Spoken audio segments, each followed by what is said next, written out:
Okay, so I have awakened from my winter hibernation. Why, pray tell, have I done that? Because the Cleveland football team is in the news again, and for a bad reason. Again. Myles Garrett, the Cleveland Browns' best player on defense since they returned to the league in 1999. He wants to be traded from the Cleveland Browns because he does not want his talent to be wasted on a horrible team that doesn't win. That is completely understandable. Jimmy Haslem, he thinks the Cleveland Browns can still be a playoff team, so he does not want Andrew Berry to trade the best player the Browns have had on defense since 1999. Even though their vision is very obviously warped because the team is not a playoff team at all, if you assume the Cleveland Browns are a playoff caliber team, then their logic is reasonable. So with that in mind, with a star player in Myles Garrett who wants out of Cleveland, and an ownership group and management team that wants Myles Garrett to stay in Cleveland, it would be a good idea for Myles Garrett and some combination of Jimmy Haslem and Andrew Berry to settle their differences and come from a meeting with a planned course for action on how to move forward. So, they were supposed to have a meeting today from Tom Pelissero. He says, Browns star Myles Garrett recently requested a meeting with owner Jimmy Haslem, who declined to speak amidst Garrett's trade request, per sources. Both sides are dug in. Cleveland refuses to even discuss a trade, while Garrett is preparing to miss games if he's not traded. For those of you who are not familiar with my channel, this is the time for you to cover your ears. In 3, 2, 1. Ah! Oh my gosh! Oh my gosh! We suck! We suck! Like a powerful vacuum, we suck! Oh my gosh! You may now uncover your ears. Thank you for your participation. Mr. Haslem, no, your team is not good. You are not a playoff team.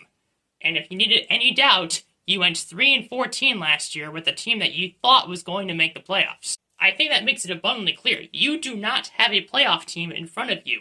Therefore, you should not make decisions on the assumption that the Cleveland Browns are a playoff team, because they are not a playoff team. Do you catch my drift? Therefore, since we are not a playoff team, and we're not going to be a playoff team in the near future, you should make moves so that the Browns can be a playoff team in the relatively near future. How do you do that? By taking this team you currently have and blowing it to pieces. And what does that mean? That means trading the stars you've got, because you will not make the playoffs with them going forward. This means you need to trade Myles Garrett. And yes, I know, Denzel Ward himself has said if the Browns trade Myles Garrett, then Ward doesn't want to play games for the Browns anymore either. I understand that, but if you want to build a playoff team, you need to take this team you currently have and blow it to smithereens. It needs to be unrecognizable. If it means trading Denzel Ward as well as Myles Garrett, you gotta do it. You gotta let your hand-picked GM, Andrew Berry, blow up this team and try to build something for the future. This team, right now, cannot do it. So Jimmy Haslem is handling this whole situation very poorly. He has no track record of handling pretty much any situation with the Cleveland Browns well, which certainly does not give me much hope for the future of how this is going to go. Jimmy Haslem is a joke. However, he is not the only joke in this circumstance. Myles, my brother, what, pray tell, are you doing? Look, I get it. You're on a Hall of Fame trajectory, and you don't want your Hall of Fame years to be wasted on the dumpster fire otherwise known as the Cleveland Browns. I completely understand that, and I do want what's best for you, and even I, a Browns fan, can recognize that what is best for your career is not wasting away your prime years on this terrible, terrible, terrible team. What would make me feel a lot more sympathetic toward your plight is if your attitude didn't suck. You want to opt out of games? How is that going to help anyone? It's not going to help the team which you're currently on because they see you as a leader. They are relying on you not just to make good plays, but to motivate them like you've done the last 8 years. As soon as you're gone, how are they going to feel about that? I imagine not particularly great. That's surely the mark of the leader, right? No. There are players in NFL history who have opted out of games for the purpose of getting a better contract, who have then gotten that better contract and continued to play good football afterwards. That has happened before in NFL history.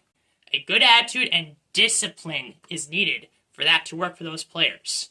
Let's see if Myles Garrett has a good track record of discipline, shall we? First off, Myles Garrett lost his cool in a game against the Steelers in 2019, and as a result, he ripped the helmet off of Mason Rudolph's head and hit him in the head with it. Then, 2 years later, he decided to drive 80 miles an hour on a country road and got into a car accident that almost cost him his life. I'm just glad he's still here with us. Thank goodness. And then strike 3, after Deshaun Watson, or Latson, because Latson's a horrible human being, got injured against the Bengals this past year, Myles Garrett chided the fans who cheered his injury by calling Deshaun Watson a model citizen. Excuse me, what? No.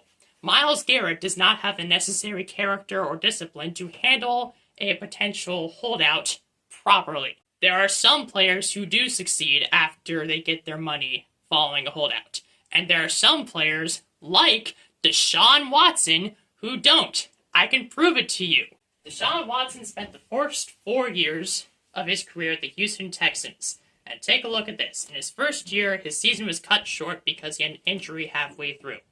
Then, years 2, 3, and 4, he had 4,100 passing yards, 3,800 passing yards, and a win in the playoffs, and 4,800 passing yards. And in all 3 of those seasons, he had a passer rating for the season at 98 or greater. That's really good. And then what happened in 2021? Oh, he held out. Because, to be fair, the Houston Texans were a directionless team at the time that didn't know what it was doing. Sounds familiar, Browns fans? Sounds familiar to me. Then the Browns give the Houston Texans a king's ransom, and then another king's ransom, and even more king's ransoms to get Deshaun Watson, and then give him $230 million. And what happens with Deshaun Watson when he comes back? Take a look and see for yourself. 19 games, fewer than 1,200 passing yards per season, a grand total of 19 touchdowns, 12 interceptions, and no seasons with a passer rating greater than 85. Yikes. I think we can all tell that Deshaun Latson did not have the proper attitude, or certainly character, to handle a holdout for a season. Based on Myles Garrett's history, I don't know if he has the attitude to handle it either. So I can't necessarily full-on take Myles Garrett's side in this civil war, basically, between Myles Garrett and Jimmy Haslem. Both of these guys are jokes. Both of these guys are handling the situation terribly, and no one is better off for it. Jimmy Haslem's PR with the fans is being broken even further, not just into pieces, but into a fine powder. Myles Garrett might be wasting potentially great years for him in the future to make money and then potentially never play up to his full potential again. And we, the fans, have to watch it all happen without ever getting our say in the situation because that's just the way it goes. Everything is awful right now. With all this in mind, I'm going to offer my solution for how the Browns and Myles Garrett should handle the situation going forward. Trade him now. The Cleveland Browns have all of the leverage in a potential Myles Garrett trade. There are 31 other NFL teams that would immediately become better when they have Myles Garrett on their team. You can demand a king's ransom for yourself for Myles Garrett in a trade. Maybe it's 3 first-round picks, 2 seconds, and an adequate replacement on the defensive line. Maybe it's 2 other very good players as well as draft picks. I think both of those are possible. You hold the cards in this. So make it happen. Then Myles Garrett can go on a team he's happier on. You have draft capital with which you can make the team better in the future and potentially make the playoffs in 3 years or so. And the fans have more of an idea of what you're trying to do. Instead, you're doing this. You're having this standoff in which no one gets better, no one is happy. And the fans get angrier and angrier and angrier by the second. I am so tired of this, dude. The Cavs are great. Ohio State won the national championship in football, and their basketball team might make the NCAA tournament this year. So I am good. But I am also sad, because the Cleveland Browns exist as they do, and I am a sad Browns fan. Seriously, though, what the heck are those idiots doing?